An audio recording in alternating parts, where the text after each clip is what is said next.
Good morning. It's Thursday, November 10th.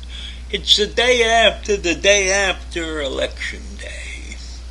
And as I was going through the results yesterday of the major states as I saw it, I looked at Pennsylvania, I looked at Ohio, I looked at Georgia, I looked at New York, and I looked at the maps.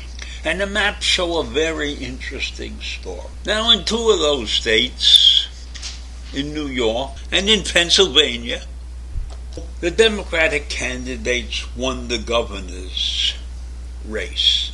That's Kathy Hochul and Josh Shapiro. They were the winners in those two states. In the other states, in Ohio and Georgia, the Republicans won the governorship. And when you looked at the maps, you could see by land mass, most of the state is red, Republican voting. That's all the farmland and all the small towns around those states are all Republican. Solid Republican, right? That is true in Ohio, that was true in New York, that was true in Pennsylvania, that was true in Georgia. But in New York and in Pennsylvania, the metropolitan areas, New York City, Buffalo, Schenectady, places like that, the Democrats are rock solid, those areas are blue. And so that's why Kathy Hochul won the governorship. That's why she held on to her position, because of those solid Democratic areas within a red state. And the same thing was true in Pennsylvania, where Josh Shapiro won, because he carried the majorities in Pittsburgh and in Philadelphia. But the rest of Pennsylvania is basically red. So when you think about this and you take a vision of the country, then you're going to see the same thing that you see in Georgia and Ohio. A red state with not enough large city population to turn the states blue at election. Now, it's true in Ohio you have Cleveland, but Columbus is the largest city in Ohio, and Cleveland and Columbus were definitely blue in the election. But places like Toledo and Akron and some other cities of fairly large size were not blue. They were red, so there were only two major cities in Ohio that really were blue.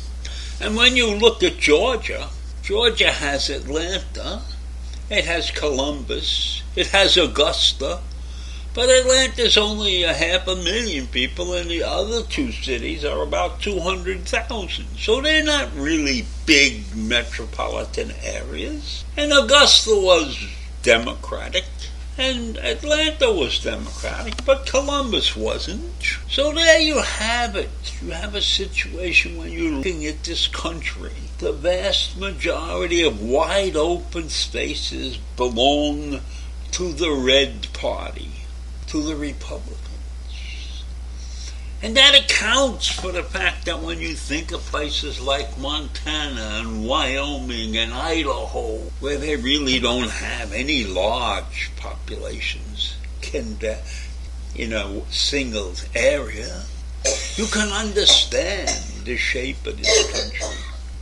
You can understand why the majority of the population, and the majority of the population is only about 60%, but you can understand why the majority of the population exists in places like California and New York and Massachusetts, where they have some big cities, where the population in the cities is in the millions. And in those types of populations, the communities tend to be Democrat. So while the nation is 60% Democratic, perhaps, maybe 40% Republican, and then we got maybe independents in there. I can't count how many of those there are. But there's plenty of independents in this country, but they live all over the place. So can understand how these elections result in the ways they do. And you can understand why. 26 states are Republican states, solid, rock-hard Republican states. 26 state legislatures in this country are solid Republican. And it's because of population density. And maybe it's because those places haven't been infiltrated with people of many different ethnic and color persuasions.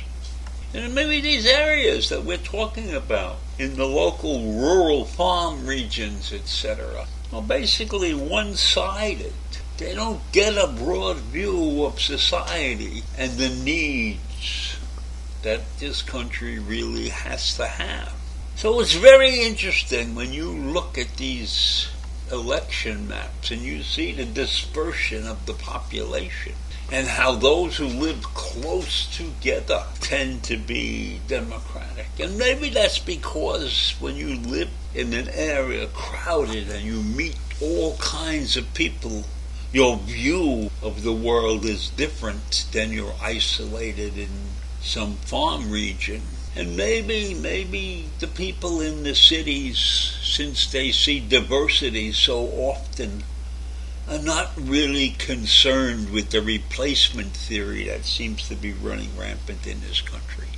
Where there are many in this country are terrified of the fact that by 2045, the white Christian population will no longer be a majority in this country. In fact, I don't know if a white Christian majority really exists now. We have a white majority, but I'm not sure they're all Christian. So in any event, this was a very interesting election from my perspective because I did this map research and things like that I normally wouldn't do. And the results, as far as I know right now, are still up in the air. So have a wonderful day, and I'll see you tomorrow. Bye.